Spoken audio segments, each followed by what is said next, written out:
రోజు నైట్కి మీ ఇంట్లో పడుకుంటా. మామ అది కాదురా, మా ఇల్లే మస్తు చిన్నది.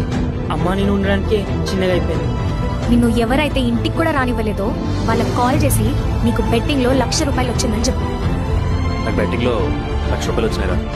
సూపర్ మామ, అయితే రూమ్ వచ్చారా, పార్టీ చేసుకున్నాం. అదేంద్రా ఊరు వెళ్తున్నానన్నా? ఊరిదేముందిరా, వెళ్ళట్లేదు, క్యాన్సిల్ అయిపోయింది. నువ్వు వచ్చే ముందు పార్టీ చేసుకున్నాం. నేను గడికి చేస్తాను. వాడు వీళ్ళకి కాదు, నాతో డబ్బులు ఉన్నా లేకపోయినా ఒకేలా చూస్తాడు. చెప్పమావా? రేసీను జాక్పాట్ కొట్టినాంరా, బెట్టింగ్లో ₹1,00,000 వచ్చినాయి.